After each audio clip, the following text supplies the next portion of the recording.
इसमें नेक्स्ट हमारे पास है assembly of hexagonal nut and bolt. यहाँ पे हमारे पास एक हेक्सागोनल ये नट है, ये हमारा बोल्ट है और ये हेक्सागोनल नट है। इसके हमने असेंबली दिखानी है। तो इसमें हमारे पास दो व्यू बनेंगे, एक तो इसका आपका फ्रंट व्यू और एक इसका साइड व्यू हमें बनाना है। और डिपेंड करता है कि आप किस साइड से देख रहे हैं, अगर आप लेफ्ट साइड और किस एंगल में आप बना रहे हैं। सपोज जैसे आप अगर फर्स्ट एंगल में बना रहे हैं तो आपका जो राइट साइड का व्यू लेफ्ट में बनेगा, और अगर आप राइट साइड का भी बनाना चाहते हैं तो लेफ्ट साइड में बनेगा। सिमिलरली अगर आप थर्ड एंगल में बना रहे हैं तो थर्ड एंगल में लेफ्ट साइड का व्यू लेफ्ट साइड में बनेगा और राइट साइड का व्यू आपका राइट साइड में बनेगा। तो हम इसको फर्स्ट एंगल में बनाते हैं और हम इसका लेफ्ट साइड का व्यू बनाएंगे। तो लेफ्ट साइड का आपका side view, left side view और इसका फ्रंट व्यू हमें बनाना है। इसका जो डाया मैं ले रहा हूँ, डी ले रहा हूँ, नॉमिनल डाया।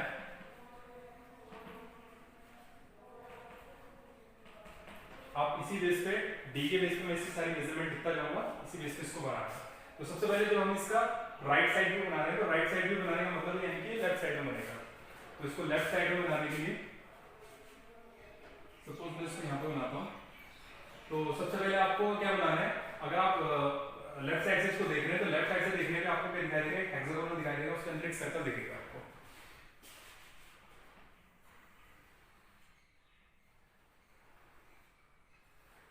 तो सबसे पहले आपको हेक्सागोनल बनाना है। हेक्सागोनल बनाने के लिए हम क्या करते हैं, सर्कल मेथड का यूज करते हैं।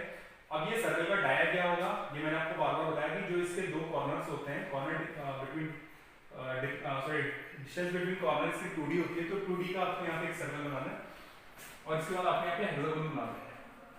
तो ये मेथड मैं आपको हेक्सागोनल बनाने की कई बार बता चुका हूँ, इसको आप कर सकते हैं।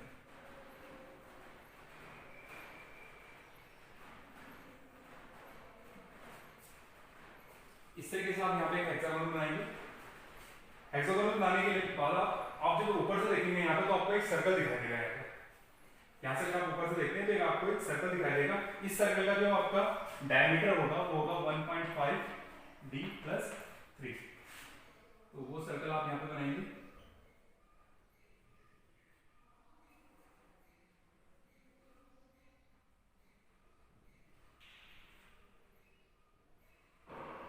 इस तरीके से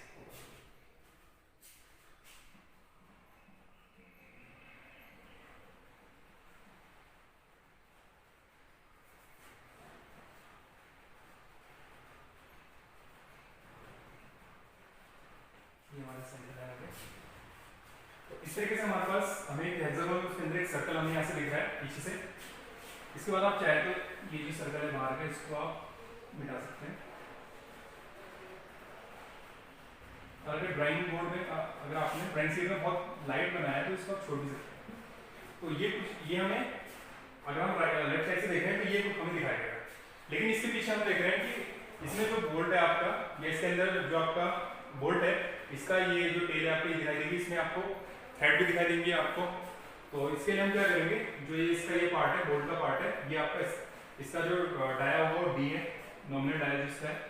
तो डी का यहाँ पे सर्कल बनाएंगे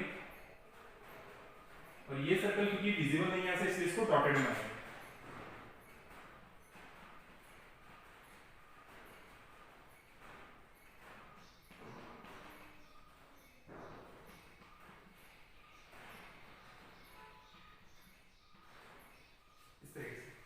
इसके बाद अब जो आपका थ्रेड है, यहाँ पे जो थ्रेड कटा हुआ है आपका, थ्रेड का डाया आपका 0.8 डी के पास इतना होता है। तो यहाँ से आप यहाँ पे से 0.8 डी का एक और सर्कल बनाएंगे और ये भी डॉटेड में आएगा, ये भी आपको विजिबल नहीं है। इस तरीके से जो इसका लेफ्ट साइड जो है ये हमने यहाँ पे बना दिया। अब आप अगर यहाँ से देखेंगे, आप ये यहाँ से अगर आप देखेंगे तो जो जितनी इसकी विड्थ होती है, यानी कि डिस्टेंस अक्रॉस कॉर्नर, उतना ही इसका भी होगा, यानी कि जितना बोल्ट होगा उतना ही नट होगा आपका। तो आपको बोल्ट के पीछे नट का कोई भी पार्ट नहीं दिखेगा। यानी यहाँ पे आपका हेक्सागोनल दिखेगा, यहाँ पे भी हेक्सागोनल आपको दिखना है पीछे, लेकिन वो दिखेगा नहीं आपको क्योंकि इसके पीछे छुप जाएगा। इसलिए सिर्फ आपको यही व्यू दिखेगा यहाँ पे, और इसके अलावा जो आपके पास इसका जो बोल्ट का पार्ट है और जो आपके थ्रेड है, ये हम यहाँ पे बना देंगे। अब इसका जिसका आपको फ्रंट व्यू बनाना है, तो फ्रंट व्यू बनाने के लिए आप यहाँ से इसके प्रोजेक्शन ड्रॉ करेंगे इधर। तो उसके बाद इसका जो सेंटर लाइन है, सेंटर लाइन को ले लेंगे।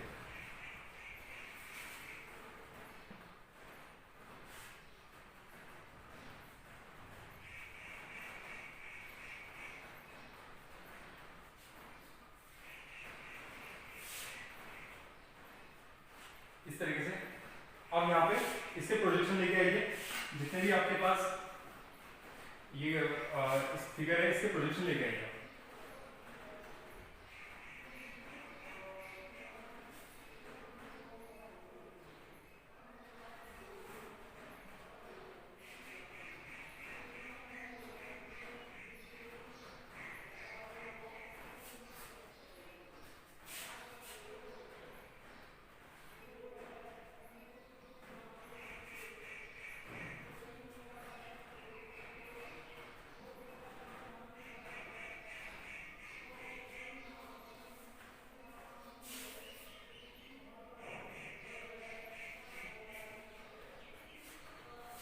इस तरीके से इसके प्रोजेक्शन आ जाएंगे।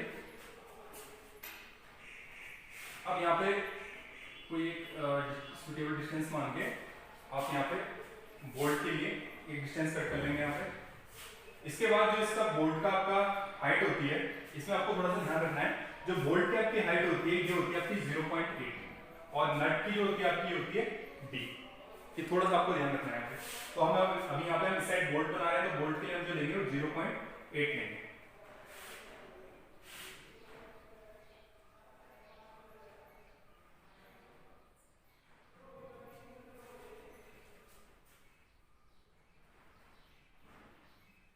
ये 0.8 इसकी हाइट हमने ले ली। अब इसमें चैम्फरिंग कर देंगे। चैम्फरिंग का मेथड मैंने आपको पहले बताया, उस मेथड से आप इसमें चैम्फरिंग कर देंगे।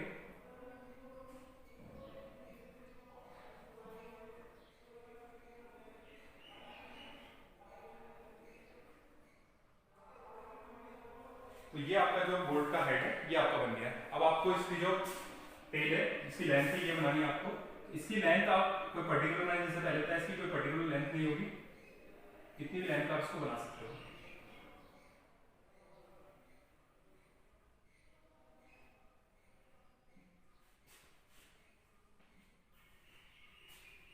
अब यहाँ पे आपको जो आपका नट है, नट को डिजाइन करना है। तो नट को डिजाइन करने के लिए आप एक लेंथ ले लीजिए यहाँ पे, और यहाँ से आपको डी कट करना है। इसकी जो हाइट है आपकी डी है, यानी कि ये जो हाइट है डी है, तो इसको डी के इक्वल कट करना है।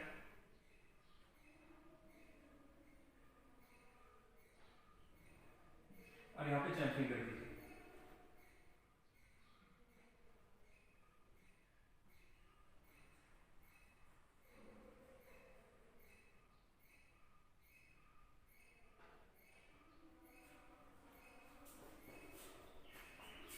इसके बाद जैसे हम यहाँ पे इसको चैम्फर करते हैं, या इसको चैम्फर करना है आपने।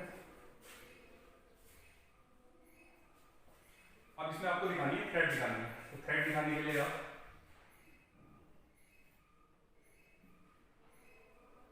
इस तरीके से इसमें लाइन डाल देंगे। ये जो डिस्टेंस होगी ये 0.8 होगी आपकी।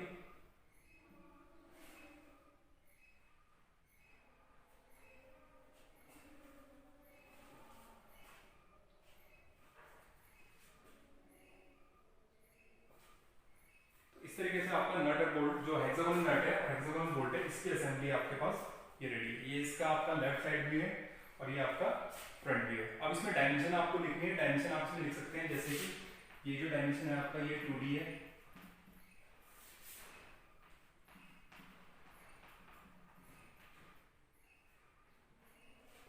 ये 2D हो गया। इसको आप लिखेंगे 0.8D, ये आपका हो जाएगा D।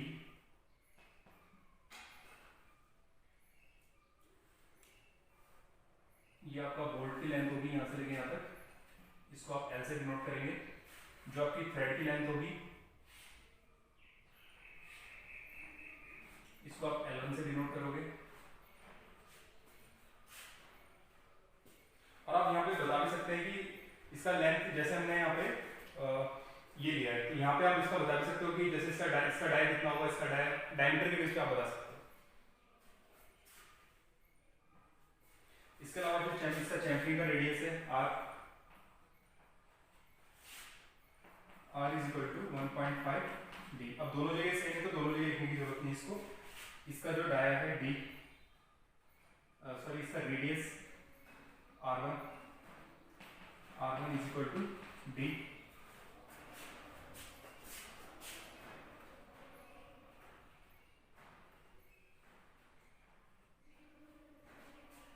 इसका डायमीटर आपका नॉमिनल डाया डी है, थ्रेड का डाया आपका है 0.8 डी, और ये जो यहाँ पे सर्कल बना हुआ है, ये जो सर्कल है,